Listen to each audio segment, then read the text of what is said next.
महिला आरक्षण को लेकर सियासत एक बार फिर गर्मा गई है। लाल किले से प्रधानमंत्री नरेंद्र मोदी ने राजनीतिक दलों से महिलाओं को 33% प्रतिनिधित्व देने की अपील की, लेकिन पीएम के इस आह्वान के बाद विपक्ष ने सरकार की नीयत और महिला आरक्षण कानून के अमल पर सवाल खड़े कर दिए।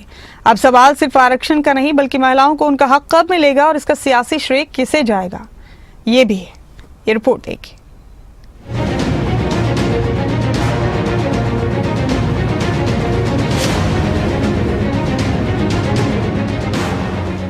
महिला आरक्षण पर सियासत अब सिर्फ संसद तक सीमित नहीं। लाल किले से उठी आवाज ने सियासी गलियारों में ऐसा शोर मचा दिया है कि सत्ता पक्ष हो या विपक्ष, हर कोई अपने अपने तर्क और वार के साथ मैदान में उतर आया है। सवाल सिर्फ 33% आरक्षण का नहीं, सवाल है किसे श्रेय मिलेगा और महिलाओं को उनका हक कब मिलेगा। महिला आरक्षण पर सियासत तेज, लाल किले से पीएम मोदी का बड़ा आह्वान। महिलाओं का हक मत रोकिए। अखिलेश ने कहा लाल किले से झूठ नहीं बोलना चाहिए। 2027 में महिला आरक्षण लागू करने की चुनौती।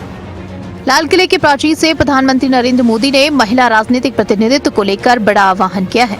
प्रधानमंत्री नरेंद्र मोदी ने कहा कि संसद और विधानसभाओं में महिलाओं को 33% प्रतिनिधित्व अब समय की जरूरत है और राजनीतिक दल साथ आए। श्रेय लेना है तो ले, लेकिन महिलाओं के अधिकारों को मत रोकिए।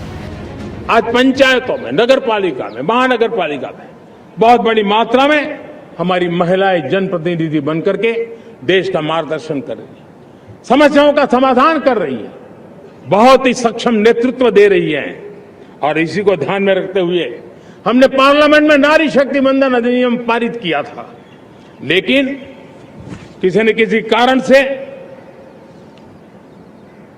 राजनीति के अखाड़े में पिछले 40 साल से ये सपना हमेशा राजनीतिक अखाड़े का शिकार हो गया है। मैं देश के सभी राजनीतिक दलों से आज लाल किले की प्राचीर से तिरंगे झंडे की छाया में खड़े होकर के प्रार्थना करता हूं, आग्रह करता हूं, आइए उन महिलाओं के सामर्थ्य के पुजारी बनिए, उन महिलाओं के सम्मान में आगे आइए और जल्द से जल्द हमारी माताओं बहनों को 33% विधानसभा और लोकसभा में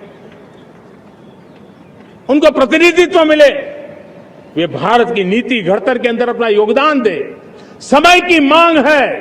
और मैं सभी राजनीतिक दलों से फिर से आग्रह करता हूं, आइए महिला आरक्षण लागू करके महिला सम्मान में आप भी जुड़िए, आप भी यश लीजिए, आप भी क्रेडिट लीजिए, लेकिन मेरी माताओं बहनों को हक दीजिए। प्रधानमंत्री के इस आह्वान के साथ विपक्ष ने सवालों की बौछार कर दी। सपा प्रमुख अखिलेश यादव ने सीधे लाल किले से बोले गए बयान पर निशाना साधते हुए कहा, लाल किले से झूठ नहीं बोलना चाहिए। महिला विधेयक 2027 में लागू कर दीजिए, हम तैयार हैं।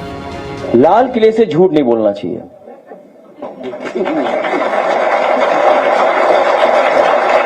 लाल किले से झूठ बोलने का स्थान नहीं है। वो हमें स्वतंत्रता दिवस के समय पर अपना पुराना जो हमारा काम रहा है उसका पूरा आंकड़ा देना और भविष्य में क्या करेंगे उसका रोड मैप तय करना। कौन नहीं जानता है कि महिला विधेयक पास हो चुका है?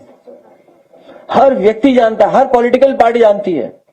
और हम तो कहते हैं कि अगर आपको महिला विधेयक लागू ही करना है, जो कानून बन गया है, वो 2027 के चुनाव में लागू कर दो, हम लोग तैयार हैं। वहीं कांग्रेस सांसद राजीव शुक्ला ने भी सरकार की नीयत पर सवाल उठाए। उन्होंने कहा कि महिला आरक्षण बिल तो पहले ही पास हो चुका है, जरूरत सिर्फ उसे लागू करने की है। लेकिन आरोप ये भी है कि महिला आरक्षण की आड़ में सरकार का मकसद कुछ और है। देखिए, महिला आरक्षण बिल जो है वो तो ऑलरेडी पास हुआ है, उसको सिर्फ लागू करने की बात है। महिला आरक्षण बिल की आड़ में कुछ उद्देश्य और है, वो नहीं बता रहे। देखिए, महिला आरक्षण बिल जो है वो तो ऑलरेडी पास हुआ है, उसको सिर्फ लागू करने की बात है। महिला आरक्षण बिल की आड़ में कुछ उद्देश्य और है, वो नहीं बता रहे। उधर पीडीपी अध्यक्ष महबूबा मुफ्ती ने इस बहस को आरक्षण से आगे संविधान और देश की दिशा से जोड़ दिया है और कहा क्या 80 साल बाद हम पीछे की ओर जा रहे हैं? क्या देश को फिर 1947 की ओर ले जाया जा रहा है?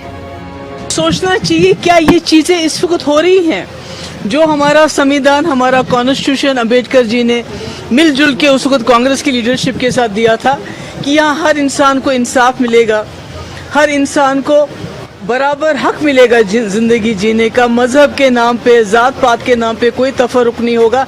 तो मुझे लगता है आज 80 साल के बाद हमें कहीं पीछे तो नहीं लेके जा रहे हैं, 47 की तरफ तो नहीं लेके जा रहे हैं हमें, जहाँ हिंदू मुस्लिम का झगड़ा, जहाँ अंग्रेजों का राज था, कोई हक नहीं था हमारा।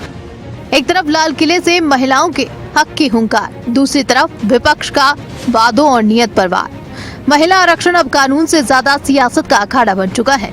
सवाल बड़ा है, महिलाओं को 33% हिस्सेदारी कब मिलेगी और इस हक का असली श्रेय किसके खाते में जाएगा?